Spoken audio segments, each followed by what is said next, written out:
हलाल ही कॉन्सेप्ट जी आणली गेली, इकॉनॉमीची जी कॉन्सेप्ट, भारतामध्ये 2010 साली इस्लामिक बँक चालू झाली होती. तत्कालीन आर-बी-आयचे गव्हर्नर होते रघुराम राजन. ह्याच्याविरुद्ध सुब्रमण्यम स्वामींनी याचिका दाखल केली, की सेक्युलर देशामध्ये धार्मिक आधारावरती बँकिंग कसं चालू शकतं? आणि आपल्या देशातल्या उच्च न्यायालयांनी, सर्वोच्च न्यायालयांनी त्याच्यावरती बंदी घातली, की स्वतंत्र भारतामध्ये बँक चालेल तर ती रिझर्व्ह बँकेच्या नियमाने धर्माच्या आधारे कुठली बँक चालणार नाही. आणि म्हणून बँक फसल्यानंतर त्यांनी हे कंझ्युमर आधारित नवीन इकॉनॉमी बनवलेली आहे. तेव्हा अशा प्रकारच्या ज्या इकॉनॉमी बनवण्याचा प्रयत्न केला जातो आणि अर्थव्यवस्थेवरच नियंत्रण मिळवण्याचा प्रयत्न केला जातो. आज जगभरामध्ये हलाल इकॉनॉमी फक्त 10 वर्षात $2.1 ट्रिलियन ची इकॉनॉमी झालेली आहे. आज ह्या जमियत उलेमा हिंदसारख्या खाजगी संस्था ज्या ह्या माध्यमातून करोडो रुपये कमवत आहेत आणि हे करोडो रुपये दुर्दैवाने सांगायचं झालं तर आज भारतात पकडलेल्या 700 आतंकवाद्यांच्या केसेस चालवण्यासाठी खर्च केले जातात.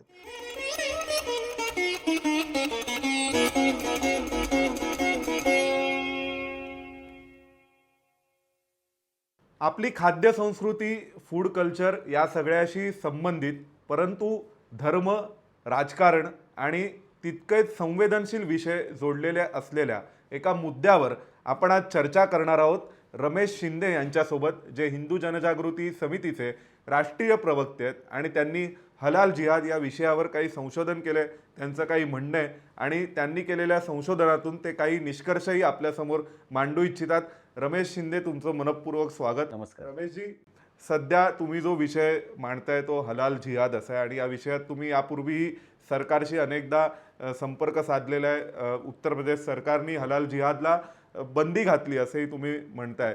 तर हा हलाल जिहाद हा शब्द आणि सध्या सर्वत्र ज्या विविध जिहादची चर्चा सुरू आहे, म्हणजे कुठे लव जिहादची चर्चा असते, आता सध्या निवडणुका सुरू आहेत, काल परवा आपण लँड जिहाद हा शब्दही ऐकलाय आणि आता हलाल जिहाद.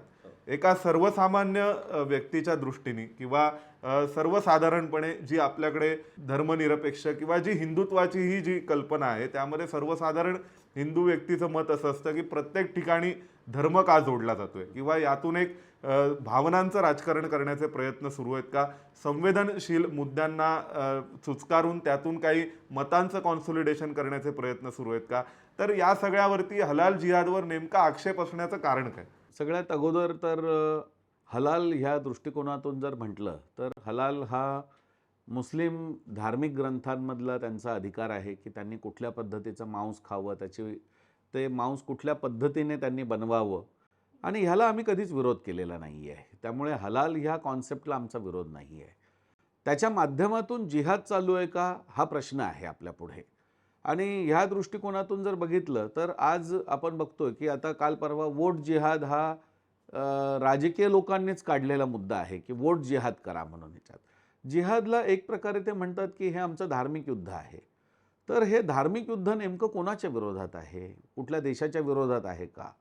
आपल्या भारताची जी अर्थव्यवस्था आहे ती आपण मागच्या काही वर्षांमध्ये आपण बघतोय की ती मोठ्या प्रमाणात विकसित होत चाललेली आहे. जगात आज आपण जवळपास 3ऱ्या क्रमांकावरती येऊन पोचलेलो आहोत आणि ही अर्थव्यवस्था वाढीच लागलेली असताना भारतामध्ये एक समांतर अर्थव्यवस्था निर्माण करण्याचा जर प्रयत्न केला जात असेल तर त्याला निश्चितपणे जिहाद असाच भाग म्हणावा लागेल. आणि म्हणून ह्या दृष्टिकोनातून धर्मनिरपेक्ष भारतामध्ये मुळात पहिला प्रश्न हा येतो की धर्मनिरपेक्ष भारतामध्ये जर भारत सरकारचं FSSAI आणि FDA, ज्याला food safety standards authority of India किंवा फूड अँड ड्रग्स ॲडमिनिस्ट्रेशन, यांची जर सर्टिफिकेशन दिले जात असेल आणि ती सर्टिफिकेशन्स जगातल्या 192 देशांमध्ये त्यांना मान्यता असताना आज शाकाहारी पदार्थांपासून सगळ्या गोष्टींमध्ये हलालचा आग्रह केला जातोय, त्यांचं वेगळं सर्टिफिकेशन निर्माण केलं गेलं आहे आणि हे सर्टिफिकेशन भारतातला एक मदरसा देतोय. ते निःशुल्क नाही, एका सर्टिफिकेशनसाठी 60,000 रुपयांपर्यंत शुल्क आकारलं जातं आहे. ही जर समांतर अर्थव्यवस्था भारतात चालू असेल तर हा भारतामध्ये चालू असलेला हलाल जिहाद आहे.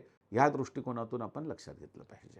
नाही, पण मग तुम्ही या सगळ्याकडे जिहाद म्हणून का पाहताय? म्हणजे दुसऱ्या बाजूला आपण बघतो की अनेक फूड्सच्या बाबतीत वेगवेगळ्या स्वरूपाचं सर्टिफिकेशन भारतात होतं. ते एग मार्कच्या बाबतीत होतं, ते तुम्ही नॉनव्हेज व्हेजिटेरियन याचंही सर्टिफिकेशन आहे, FSSAIचं सर्टिफिकेशन आहे. मग स्पेसिफिकली हलालवरच आक्षेप का, असा जो प्रश्न उपस्थित केला जातो त्याबद्दल काय? खूप छान प्रश्न आहे हा, की ह्यातून मुद्दा स्पष्ट होईल. आज मी छोटंसं उदाहरण देतो, की आज तुम्हाला जर ड्रायव्हिंग शिकायचं असेल, तर तुम्हाला चांगल्या अत्याधुनिक ड्रायव्हिंग स्कूल्स आहेत. काही चांगल्या कंपन्यांनी काढलेल्या आहेत. मारुतीसारख्या कंपनीचं सुद्धा ड्रायव्हिंग स्कूल आहे. त्या ठिकाणी तुम्हाला सुविधा देता येतात. त्या ठिकाणी सगळ्या गोष्टी तुम्हाला शिकवण्याची व्यवस्था करता येते. पण याचा अर्थ त्यांना वाहतूक परवाना देण्याचा, ड्रायव्हिंग लायसन्स देण्याचा अधिकार आहे का? ड्रायव्हिंग लायसन्स देणं हा केवळ भारत सरकारचा अधिकार आहे. आणि म्हणून आपलं म्हणणं हेच आहे, की जसं ड्रायव्हिंग लायसन्स देणं भारत सरकारचा अधिकार आहे, तसं फूड लायसन्स देणं पण भारत सरकारचा अधिकार आहे. आणि म्हणून वाणिज्य मंत्रालयाच्या अंतर्गत अगोदरच FSSAI आणि FDA या 2 संस्था भारतामध्ये लायसन्स देतात. ते पदार्थांचे इन्ग्रेडियंट्स तपासतात. त्याच्यामध्ये किती पर्सेंटेज ते पदार्थ आहेत ह्याचा डाटा, त्याचं शीट मागे देतात आणि त्यानंतर त्याच्यावरती एक हिरव्या रंगाचा डॉट देतात आणि एक लाल रंगाचा डॉट देतात, की ज्यातून स्पष्ट व्हावं, की बाबा ह्या दृष्टिकोनातून की हे सर्टिफिकेशन काय आहे. आता माझा प्रश्न आहे, की आता जसं मी तुम्हाला उदाहरणार्थ दाखवतो, माझ्याकडे हे पापड आहे. आता पापड शाकाहारी आहे. याच्यावरती जर आपण इकडे बघितलं तर हिरव्या रंगाचा बिंदू आहे याच्यावरती आणि ह्या ठिकाणी FSSAIचं लायसन्स पण आहे आणि हलालचा सिम्बॉल पण आहे. आता हा जर पापडाला जर भारत सरकारने सर्टिफाय केलं की हे शाकाहारी आहे, तर मुस्लिम समाजाचं म्हणणं आहे की आम्हाला ह्याच्यामध्ये डुकराचं मांस नाही, कारण डुक्कर हे आमच्या दृष्टिकोनातून हराम आहे. तर ज्या गोष्टीमध्ये डुकराचं मांस नाही ते आमच्या दृष्टीने हलाल आहे. आणि दुसरं डुकराचं मांस किंवा दारूला सुद्धा त्यांच्यामध्ये हराम मानलं जातं. तर हे 2 इन्ग्रेडियंट्स त्याच्यामध्ये नाहीत, हे आम्हाला तपासायचं आहे. जर ह्याच्यावरती हिरव्या कलरचा जर डॉट दिलेला आहे भारत सरकारने, याचा अर्थ ही गोष्ट 100% शाकाहारी आहे. मग भारत सरकारने तपासणी केल्यावरती त्यांचं म्हणणं आहे की नाही, आमच्या मदरशातून सुद्धा त्याची तपासणी झाली पाहिजे. ती तपासणी धार्मिक आधारावरती निःशुल्क नाही. त्यासाठी एका प्रॉडक्टसाठी एका वर्षासाठी ₹60,000 ते चार्ज करणार. हा कसं काही म्हणजे भारत सरकारच्या सर्टिफिकेटपेक्षा मदरशातला हलाल सर्टिफिकेट सुपिरियर आहे? असं कसं म्हणता येईल? मी आपल्याला दुसरं उदाहरण दाखवतो, की ह्या ज्या चिप्स आहेत, इथे हिरव्या रंगाचा डॉट आहे म्हणजे हे शाकाहारी आहे. याच्यावरती सुद्धा बघितलं आपण तर इथे FSSAIचा सिम्बॉल आहे आणि त्याच्या बाजूला हलालचा सिम्बॉल आहे. तर FSSAIने ह्याला इथे इन्ग्रेडियंट्स लिहिलेले आहेत त्याच्यामध्ये, की ह्यात कोणत्या कोणत्या गोष्टींचा समावेश आहे, किती पर्सेंटेज आहे. मग जर ह्याच्यामध्ये डुकराचं मांस किंवा दारू ही नाही आणि त्याच्यामुळे ते शाकाहारी आहे, असं जर भारत सरकारच्या एका अधिकृत संस्थेने अत्याधुनिक लॅबोरेटरीमध्ये संपूर्ण तपासणी करून त्याला सर्टिफिकेट दिलं, तर मुस्लिम समाजाचा हा आग्रह काय आहे, की आमच्या मदरशातून त्याला जोपर्यंत सर्टिफिकेट मिळणार नाही, तोपर्यंत आम्ही ते घेणार नाही. ही कुठून चालू झालं? बरं, ही गोष्ट जर तुम्हाला धार्मिक दृष्टीने मानायची असेल, तर हे सर्टिफिकेशनची व्यवस्था 2013 नंतर चालू झाली. मग 2013च्या पूर्वी हलालचं काय नेमकं होतं? मग अचानकपणे ही व्यवस्था तुम्ही चालू करताय आणि ह्या गोष्टी बरं, ह्याच्यासोबत मला आपल्याला सांगायचं आहे, की पाकिस्तानमध्ये एक बातमी प्रसिद्ध झाली आणि ही जी बातमी आहे, ह्या बातमीच्या संदर्भात जागतिक स्तरावरती ती आहे, की तुम्हाला जगावरती राज्य करायचं असेल, तर तुम्ही हलाल इकॉनॉमीला पाठिंबा द्या. आणि ही जी बातमी आहे, ही सप्टेंबर 2013ला ही हलाल कॉन्फरन्स मलेशियामध्ये झाली आणि त्यानंतर हे जगभरात चालू झालं. तोपर्यंत हलालचं ही इकॉनॉमीची कॉन्सेप्ट का नव्हती? जर हे तुमचं धार्मिक गोष्ट आहे, याचा अर्थ तुम्ही निश्चितपणे काहीतरी ह्या दृष्टिकोनातून ठरवताय आणि ती इकॉनॉमी डेव्हलप करण्याचा प्रयत्न करताय. आणि आज दुर्दैव म्हणू शकतो, आज जगभरामध्ये हलाल इकॉनॉमी फक्त 10 वर्षात $2.1 ट्रिलियन ची इकॉनॉमी झालेली आहे. तेव्हा एवढी प्रचंड मोठी इकॉनॉमी 10 वर्षात जर जनरेट केली जात असेल, तर ही कशा माध्यमातून केली जाते याची चौकशी आणि तपास व्हायला हवा. आता मुख्य मुद्दा असा आहे की सर्वसामान्य प्रेक्षकांना किंवा लोकांनाही अजूनपर्यंत हलाल म्हणजे काय ही कल्पना माहिती नाही. जरा तुम्ही त्यावर प्रकाश टाकाल का, की नेमकं हलालची संकल्पना इस्लाममध्ये काय आहे आणि त्याचं इतकं महत्त्व प्रत्येक मुस्लिम व्यक्तीसाठी का आहे? मुळात हलाल हा कॉन्सेप्ट जो आहे हा कुराणामध्ये त्याचं नोंद आहे. आपण लक्षात घेतलं पाहिजे, की ज्या काळामध्ये कुराणाची रचना झाली असावी किंवा त्याचं लिखाण झालं असावं, हा अरबस्तानातला भाग होता. अरबस्तानामध्ये त्याची रचना झाली आणि त्यामध्ये चांगलं कोणतं मांस खाल्लं पाहिजे, कुठल्या पद्धतीने ते मिळवलं पाहिजे, ह्याचे काही नियम त्यामध्ये बनवले गेले. त्यात हलाल आणि हराम अशा दोन कॉन्सेप्ट त्यांनी मांडल्या. हलाल म्हणजे जे खाण्यायोग्य आहे, खायला लायक आहे किंवा खायला परवानगी आहे. हराम म्हणजे जे खाणं निषिद्ध आहे, जे तुम्ही खाऊ शकत नाही, अशा काही गोष्टी किंवा ज्या गोष्टी आचरणात आणू शकत नाहीत, अशा काही गोष्टी म्हणजे हराम आहेत. या दोन कॉन्सेप्ट त्यांनी मांडलेल्या आहेत, की कोणती गोष्ट करायला परवानगी आणि कोणती गोष्ट करायला परवानगी नाही आहे. तर हे प्रत्येक धर्मामध्ये असू शकतं, यमनियम किंवा वेगवेगळ्या गोष्टी असू शकतात ह्याच्यामध्ये. बरोबर, म्हणजे त्यात हिंदू धर्मातही आहेत अनेक याबाबत, वेगवेगळे नियम असू शकतात की ह्याच्यात. तुम्ही हां. चातुर्मासात कसं खाल्लं पाहिजे हो, किंवा हो, हो. कोणत्या वेळी काय खाल्लं हां. पाहिजे. तर हा जो आहे ह्याच्यामध्ये हलालचा मूळ जो कॉन्सेप्ट आहे, त्यात त्यांनी मांस कशा पद्धतीने तुम्ही बनवलं पाहिजे ह्याचा एक नियम आहे ह्याच्यातला, की जसं उदाहरणार्थ कसाई जो आहे तो इस्लामचं पालन करणारा असला पाहिजे. दुसरं आहे की त्याने त्या पशुची हत्या करण्यापूर्वी त्याचं जी मान आहे किंवा डोकं आहे ते मक्केच्या दिशेला केलं पाहिजे. त्यानंतर त्याने कलमा बोलला पाहिजे त्यांच्या धर्मानुसार, बिस्मिल्ला अल्लाहू अकबर, आणि ते केल्यानंतर त्याने पशुची हत्या केली पाहिजे. इस्लामचा पालक असला पाहिजे याचा अर्थ जर कुठला खाटीक हिंदू खाटीक जो तर समाज तो आहे किंवा चालणार इतर आहे नाही. तर असा कोणी चालणार नाही. शीख किंवा हिंदू धर्मातला खाटीक समाजाचा व्यक्ती चालणार नाही. आणि हाच मुद्दा आहे की याच्यामुळे व्यवसायावरती परिणाम होतोय. आणि हा जो भाग आहे की ह्या ठिकाणी मग त्यांनी समोरून गळा जो आहे तो चाकूच्या एका घावामध्ये त्यांनी अन्ननलिका, श्वासनलिका आणि रक्तवाहिनी ही कापली पाहिजे. संपूर्ण रक्त वाहून दिलं पाहिजे, कारण रक्त हराम मानलेलं आहे. रक्त खायला परवानगी नाही आहे. आणि त्यातून हलालची कॉन्सेप्ट म्हणजे हलाल मांस आहे. एवढाच मुद्दा मूळ जो ग्रंथ आहे त्याच्यामध्ये नोंद आहे ह्याच्यातून. परंतु 2013 सप्टेंबरला मलेशियामध्ये जी कॉन्फरन्स झाली, ह्या कॉन्फरन्समध्ये त्यांनी हाच मुद्दा घेतला की आपल्याला आता जगभरामध्ये हलाल इकॉनॉमी एस्टॅब्लिश करायची, आणि ती जर आणायची असेल तर त्यासाठी तुम्हाला काय केलं पाहिजे की प्रत्येक मुसलमानाने प्रत्येक गोष्ट ही हलाल आहे का ह्याची खात्री केली पाहिजे, त्याची मागणी केली पाहिजे. आणि ही मागणी करण्याच्या दृष्टिकोनातून मग हे सर्टिफिकेशन देणार कोण? कारण भारत सरकार FSSAI किंवा FDA सर्टिफिकेट देईल. मग हलाल सर्टिफिकेट देणार कोण? तर त्यांनी सांगितलं की आमचे जे मदरसे आहेत त्यातले निवडक जे आहेत ते हलाल सर्टिफिकेट द्यायला चालू करतील. आणि यातून भारतामध्ये जमियत उलेमा हिंद आहे, जमियत उलेमा महाराष्ट्र आहे, हलाल काउन्सिल ऑफ इंडिया आहे, अशा काही संस्थांनी हे सर्टिफिकेट द्यायला चालू केलं. त्यासाठी ते भरपूर त्यासाठी शुल्कही घ्यायला सुरुवात झाली. जगातल्या 57 मुस्लिम देशांचं एक संघटन आहे OIC, organisation of Islamic cooperation. त्यांनी एका दिवसामध्ये नियम केला की भारतसारख्या धर्मनिरपेक्ष देशांमधून जे उत्पादनं आमच्या देशात येतील ते हलाल सर्टिफाईड असतील तरच आमच्या देशामध्ये ते येऊ शकतात. त्यामुळे भारतातल्या सगळ्या व्यापारी जे मुस्लिम देशांमध्ये आपलं साहित्य पाठवतात त्यांना हलाल सर्टिफिकेट घेणं कंपल्सरी झालं, आणि देणारी संस्था त्यांचीच आहे. त्यामुळे ह्या माध्यमातून अर्थव्यवस्था आपल्याकडे वळवण्याचा भाग झाला.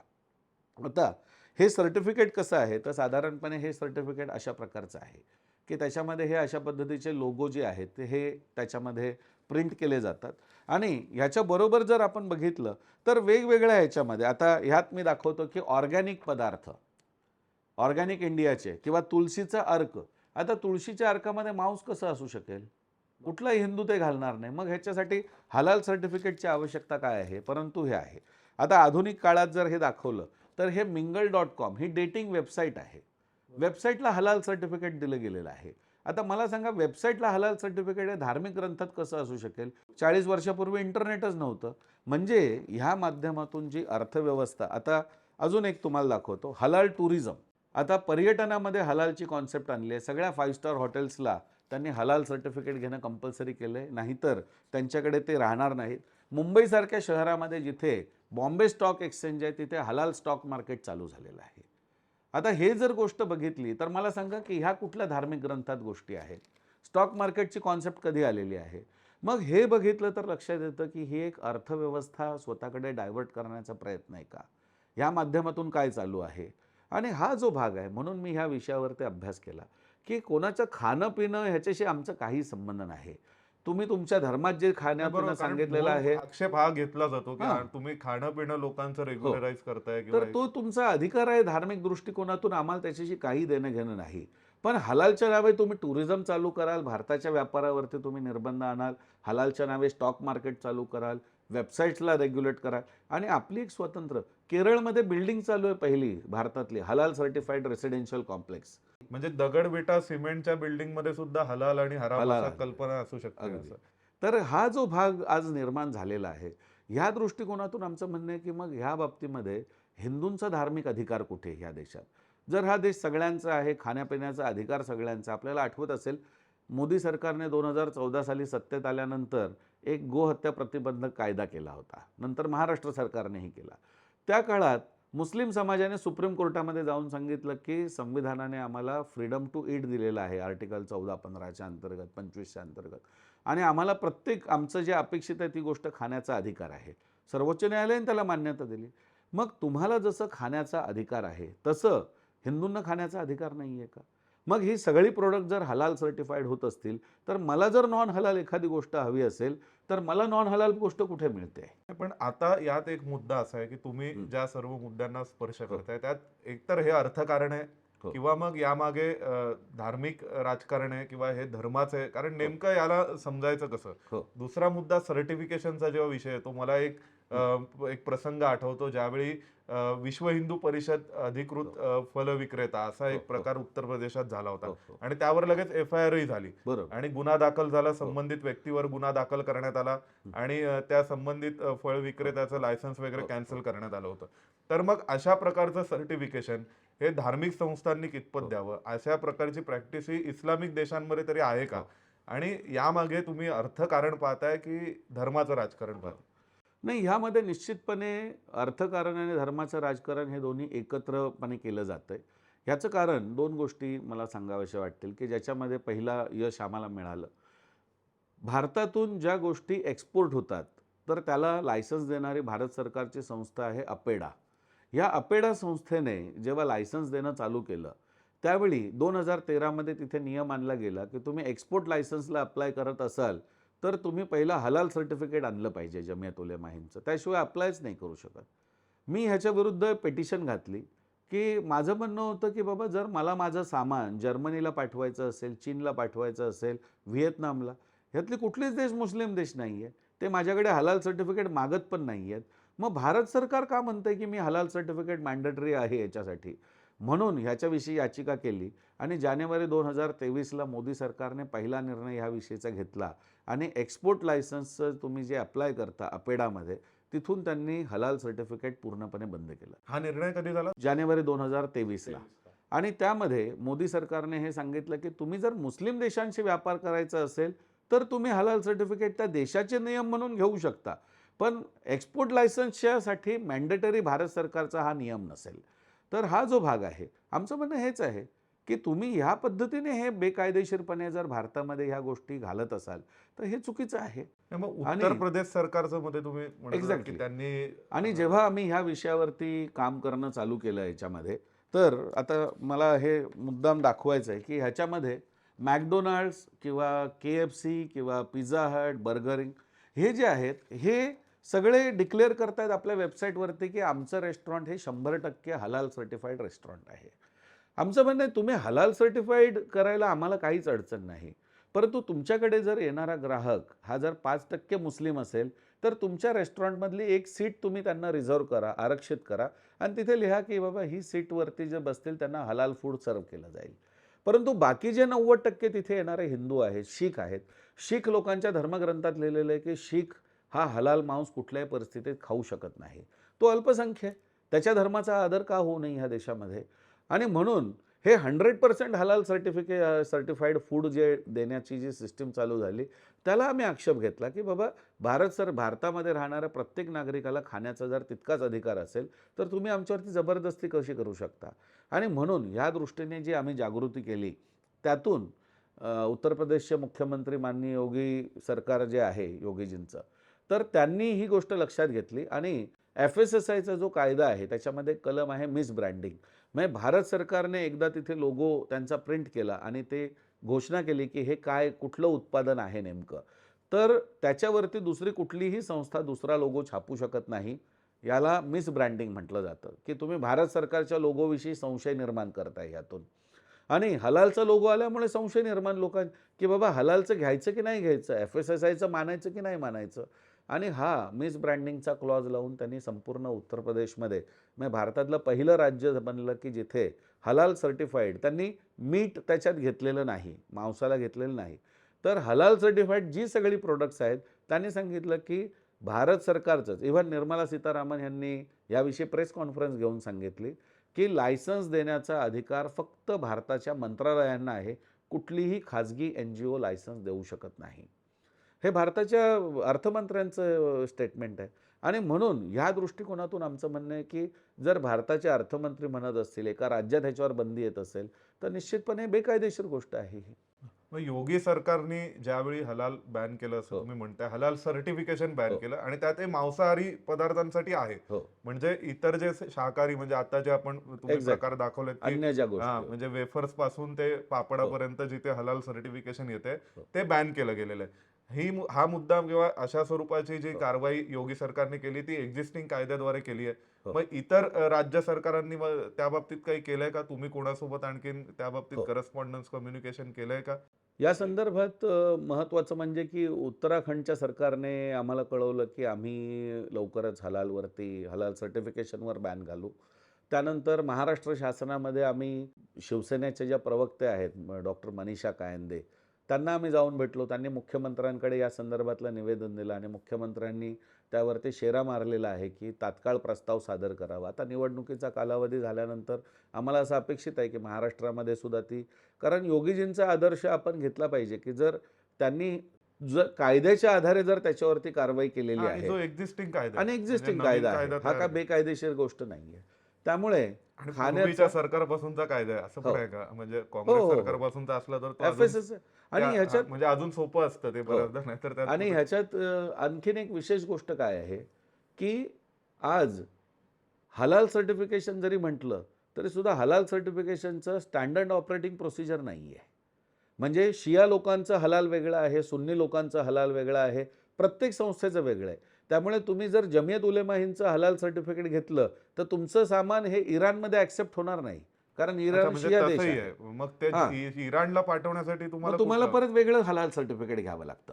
अच्छा. त्यामुळे हा जो भाग आहे की ह्याच्यातून पहिली गोष्ट म्हणजे की भारतामध्ये जो आपला मागास समाज आहे, दलित समाज आहे, खाटीक समाज, हा संपूर्णपणे बेरोजगार व्हायला लागलेला आहे. कारण जर मॅकडोनाल्ड वगैरे सगळे जर 100% हलाल जर झाले तर त्यांचं कोणीही मांस घेणार नाही किंवा त्यांची जी दुकानं आहेत, आज तुम्ही मुंबईमध्ये बघितलं तर देवनारला 387 दुकानं हिंदू समाजातल्या खाटीक समाजाची होती. आज केवळ 2 ते 3 त्या ठिकाणी दुकानं शिल्लक राहिलेली आहेत. याचं कारण व्यापार संपूर्णपणे त्यांच्याकडून काढून घेतला जातोय 100% हलालच्या नावाखाली. त्यामुळे एकीकडे आपला दलित समाज उद्ध्वस्त होतो या माध्यमातून आणि म्हणून या दृष्टीने आमचं सरकारकडे हीच विनंती आहे किंवा मागणं आहे की असं जी गोष्ट आहे की जी भारताच्या संविधानाला अनुकूल नाही आहे, जी प्रायव्हेटली केली जाते, जिचं स्टँडर्ड ऑपरेटिंग प्रोसिजर नाही आहे. बरं ते त्याच्यात ॲडिशन करत चालले आहेत. मागच्या वर्षी त्यांनी नवीन नियम ॲड केला की ₹60,000 तर एका सर्टिफिकेशनला द्यावे लागतील. त्याच्यासोबत आम्ही ट्रेंड केलेले 2 मौलाना हलाल इन्स्पेक्टर म्हणून तुमच्या कंपनीमध्ये कामाला ठेवणं बंधनकारक आहे. आता हा कुठला नियम आहे की हलाल इन्स्पेक्टर तुमच्याकडे असला पाहिजे कामाला तरच आणि तो सुद्धा आम्ही ट्रेंड केलेला असला पाहिजे. हे भारतातल्या लेबर लॉजच्या विरोधात आहे आणि म्हणून ह्या दृष्टीने हे जर बेकायदेशीरपणे भारतात अशी एक अर्थव्यवस्था निर्माण केली जात असेल तर तिला भारत सरकारने कायद्यानेच रोखलं पाहिजे. रमेशजी, एक मुद्दा असा आहे की यात आपण म्हणतोय की अँटी कॉम्पिटिटिव्ह लॉज आहेत, मिस ब्रँडिंगचा कायदा वापरला जाऊ शकतो, विविध कायद्यांमध्ये तरतुदी आहेत ज्याचा उपयोग करून हे थांबवलं जाऊ शकतं. पण दुसऱ्या बाजूला खाजगी अर्थव्यवस्थेशी किंवा ज्यावेळी आपण मुक्त अर्थव्यवस्था म्हणतो आणि जिथे व्यापाऱ्यांना, जिथे कंपन्यांना त्यांचं स्वातंत्र्य आहे त्यांच्या प्रोडक्टला कशा प्रकारे त्यांनी मार्केटमध्ये आणायचं, त्या ठिकाणी अशा स्वरूपाच्या एका कायदेशीर बंधनातून किंवा सरकारच्या प्रतिबंधातून हे कितपर्यंत थांबू शकेल? कारण जर का मार्केटमध्ये तुम्ही म्हणताय की 5% फक्त जर मुस्लिम कन्झ्युमर आहेत किंवा 15% असे कन्झ्युमर आहेत ज्यांना हलाल सर्टिफाईड काहीतरी हवंय, पण इतरत्र जो कोणी हलाल सर्टिफाईड न घेणारा व्यापारी असेल त्याने ते 15% तरी का सोडावेत? म्हणजे जो सर्टिफाईड घेणार आहे त्याला 85% प्लस 15% ज्यांना हलाल सर्टिफिकेट हवंय आणि जे नॉन हलाल आहेत असे दोन्ही ग्राहक मिळणार आहेत. आणि जो हे नाकारणार आहे त्या व्यापाऱ्याला मात्र एका ग्राहकाला नाकारावं लागणार आहे आणि त्याला एकाच पर्टिक्युलर क्लास ऑफ कन्झ्युमर्सवर डिपेंड राहावं लागेल, जो की बहुसंख्याक आहे, हिंदू आहे किंवा इतर अल्पसंख्याक आहेत अदर दॅन मुस्लिम. तर याकडे पाहत असताना तुम्हाला यात हे आव्हान दिसत नाहीये का व्यवसायाच्या दृष्टीने? निश्चित आपण जे म्हटलात ती गोष्ट बरोबर आहे, परंतु ह्यातून मुळात भारतातल्या व्यापाऱ्यांची जी लूट चालू आहे ह्याकडे जो लक्ष केंद्रित व्हायला पाहिजे की आज एका उत्पादनासाठी एका वर्षासाठी 60,000 रुपये घेतले जात आहेत आणि जे मुळात भारत सरकारने दिलेल्या सर्टिफिकेशन नंतर पुन्हा एक वेगळं सर्टिफिकेशन करायला भाग पाडलं जात आहे. यातून भारतातल्या जी व्यापाऱ्यांची लूट चालू आहे. बरं, ह्याच्यामध्ये आज जर हल्दीराम हलाल सर्टिफाईड आहे आणि ते हलालसाठी पैसे खर्च करतात, तर तुम्ही डीमार्ट किंवा ह्या सगळ्या संस्था जिथे आहेत किंवा शॉपिंग मॉल आहेत मोठे, तिथे हलालचं एक वेगळं रॅक करा आणि जे हलाल खाणार आहेत त्यांच्याकडून ते हलालसाठीचा एक्स्ट्रा जो चार्ज भरलेला आहे तो वसूल करा. पण आता प्रत्येक हां. ठिकाणी हलाल इन्स्पेक्टर पण आहेत, म्हणजे जे हो, मौलाना हो, हो. आणि ह्या दृष्टिकोनातून जर बघितलं तर हलालवरती केला जाणारा खर्च हा 100% ग्राहकांकडून वसूल केला जातो, ज्यामध्ये बहुतांश भारतातले हिंदू ग्राहक आहेत. आमचं म्हणणं आहे, जर मला हलाल सर्टिफिकेटच नको आहे, माझा संबंधच नाही, तर माझ्याकडून हलाल सर्टिफिकेटचे पैसे का वसूल केले जावेत? हा मूळ मुद्दा आहे. दुसरी गोष्ट, आमचं भारत सरकारकडे आम्ही ह्याविषयी पत्रव्यवहार केला. माझी सध्या मिनिस्ट्री ऑफ होम अफेअर्समध्ये याचिका देखील चालू आहे ह्याची. त्यात आम्ही स्पष्टपणे म्हटलेलं आहे की भारत सरकारचं मिनिस्ट्री ऑफ कॉमर्स जसं आहे तसं मिनिस्ट्री ऑफ मायनॉरिटी अफेअर्ससुद्धा आहे. तुम्ही एक 4 मौलानांना मिनिस्ट्री ऑफ होम अफेअर्समध्ये अपॉइंट करा. तुम्ही त्या ठिकाणी त्यांच्याकडून भारत सरकारचं जसं FSSI आहे, FSSIचं एक डिव्हिजन बनवा हलाल सर्टिफिकेशनचं आणि हलाल सर्टिफिकेशन भारत सरकारने द्यायला चालू करावं. म्हणजे आज ह्या जमियत उलेमा हिंदसारख्या खाजगी संस्था ज्या ह्या माध्यमातून करोडो रुपये कमवत आहेत आणि हे करोडो रुपये दुर्दैवाने सांगायचं झालं तर आज भारतात पकडलेल्या 700 आतंकवाद्यांच्या केसेस चालवण्यासाठी खर्च केले जात आहेत. तर ही चुकीची गोष्ट आहे आणि म्हणून भारत सरकारकडे आम्ही ही विनंती केलेली आहे की आम्ही काय हलालच्या विरोधात आहोत असं नाही, पण सर्टिफिकेशन देण्याचा अधिकार तुम्ही खाजगी, मग उद्या जैन म्हणतील की आम्ही एक सर्टिफिकेशन देणारी संस्था चालू करू, उद्या हिंदू म्हणतील आम्ही एक आमचं ओमचं सर्टिफिकेट चालू करू. मग प्रत्येकाने जर आपापलं सर्टिफिकेट चालू करायचं म्हटलं आणि ते सर्टिफिकेट असल्याशिवाय आम्ही हे खाणार नाही, तर मग देशाची व्यवस्था कशी राहणार? मग हे संविधानाचा काय उपयोग आहे? जमियत उलमा हिंद सारख्या संघटनांचा विचार करतो किंवा कुठल्याही कट्टरपंथी संघटनांचा, आता तुम्ही यातलं जे आर्थिक गणित समजवताय, तर तो कट्टरतावाद जोपासणं ही त्यांची निकड होऊन जाईल, गरज होऊन जाईल. कारण जर तो कट्टरतावाद जोपासला गेला नाही तर हलाल सर्टिफिकेटची डिमांड होणार नाही. अगदी. जर डिमांड झाली नाही तर मग संबंधित संस्था संघटनांना पैसा मिळणार नाही. असं एक नेटवर्क. अगदी तुम्ही सांगितलं हे अगदी तसं चक्र आहे, म्हणजे व्यापाराचं चक्र हेच आहे या माध्यमातून. आणि म्हणून हे मी जे सांगितलं की मुळात हलाल ही कॉन्सेप्ट जी आणली गेली, इकॉनॉमीची जी कॉन्सेप्ट, भारतामध्ये 2010 साली इस्लामिक बँक चालू झाली होती. तत्कालीन RBIचे गव्हर्नर होते रघुराम राजन. ह्याच्याविरुद्ध सुब्रमण्यम स्वामींनी याचिका दाखल केली की सेक्युलर देशामध्ये धार्मिक आधारावरती बँकिंग कसं चालू शकतं, आणि आपल्या देशातल्या उच्च न्यायालयांनी, सर्वोच्च न्यायालयांनी त्याच्यावरती बंदी घातली की स्वतंत्र भारतामध्ये बँक चालेल तर ती रिझर्व्ह बँकेच्या नियमाने धर्माच्या आधारे कुठली बँक चालणार नाही. आणि म्हणून बँक फसल्यानंतर त्यांनी हे कंझ्युमर आधारित नवीन इकॉनॉमी बनवलेली आहे. तेव्हा अशा प्रकारच्या ज्या इकॉनॉमी बनवण्याचा प्रयत्न केला जातो आणि अर्थव्यवस्थेवरच नियंत्रण मिळवण्याचा प्रयत्न केला जातो, तेव्हा भारतासारख्या देशाने खूप सजग राहायला पाहिजे.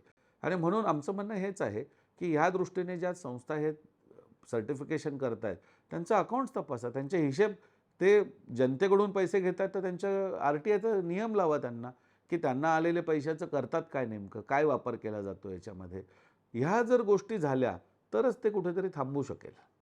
मागे एकदा असाच एक विषय झाला होता झोमॅटोच्या बाबतीतही हो, आपल्याला हो. आठवत असेल की त्यावेळी हलाल च्या फूडवरून एक झोमॅटोने वेगळा रिप्लाय केला हो, होता हो. ट्विटरवर, आणि नंतर एका कुठल्या तरी हो. चातुर्मास किंवा श्रावणाच्या व्यक्तीने. जबलपूरची घटना होती ती. बरोबर. आणि त्या ठिकाणी एका हिंदू व्यक्तीने सांगितलेलं श्रावण मासातला उपवास आहे, तर मला तुम्ही, त्याचा जो डिलिव्हरी बॉय होता तो मुस्लिम होता, त्यामुळे त्याने सांगितलं तुम्ही एखादा हिंदू डिलिव्हरी बॉय पाठवला तर बरं होईल.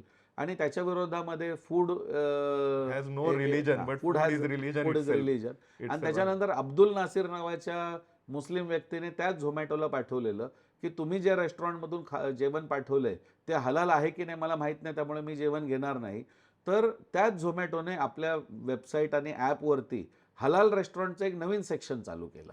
म्हणजे तुम्ही एकीकडे एक वेगळी वागणूक देताय, दुसरीकडे वेगळी वागणूक देताय, ही मुळात चुकीची गोष्ट आहे. पण ही शेवटी वागणूक दिली जाते ती खासगी प्लेयर्स कडूनही दिली जाते. म्हणजे तुम्ही अशी सरकारकडून वागणूक दिली गेली तर समानतेच्या अधिकाराचा भंग झाला म्हणून न्यायालयात तरी जाऊ शकता, पण ज्यावेळी प्रायव्हेट कंपन्याही जर अशा वागत असतील तर त्यावर मग उत्तर काय शोधायचं? नाही, त्यामध्ये लोकांची जागृती हाच त्याच्यातला महत्त्वाचा भाग आहे. आणि ह्याला सोशल मीडियावरती किंवा आपल्यासारख्या चॅनल्सने देखील ते त्या माध्यमातून जागृती केली की मुळात ह्या देशामध्ये कोणाचाही खाण्याचा अधिकार रोखला जाऊ नये, पण त्याचवेळी त्या खाण्याच्या अधिकाराच्या नावाखाली कोणी ह्या देशाची लूटही करू नये. या दोन्ही गोष्टी सायमल्टेनियसली बघायला पाहिजेत. त्यामुळे मला असं वाटतं की ह्या दोन्ही गोष्टींचा जर आपण ताळमेळ करायचा प्रयत्न केला, तर निश्चितपणे हे अशा प्रकारच्या गोष्टी थांबू शकतील. आणि महाराष्ट्रामध्ये आज आपण पाहतोय की वेगवेगळ्या ज्या समस्या आज निर्माण झालेल्या आहेत, तर ह्या वेगवेगळ्या समस्यांवरती सुद्धा उपाययोजना ह्यातून, म्हणून आम्ही लोकांची जागृती करतो की बाबा ह्या दृष्टिकोनातून तुम्ही ज्यावेळी उत्पादन घ्याल, तर ते उत्पादन घेत असताना सजग राहा, जागृत राहा. हलाल असेल तर तुम्ही त्यांना विचारा की हे हलाल उत्पादन ह्या ठिकाणी का विकायला ठेवलेलं आहे, किंवा ते जर असेल तर त्यासाठी वेगळा विभाग तुम्ही चालू करा. त्यामुळे ह्या दृष्टिकोनातून जर हे झालं, तर भारताची अर्थव्यवस्था जी आहे तर ती निकोपाने नेहमी वाढीच राहील. किंवा या किंबहुना दृष्टीने त्याबद्दल कट्टरवाद सोडून देणं सर्वांनी, अगदी हा त्याबद्दली अधिक उपाय चांगला असू शकेल.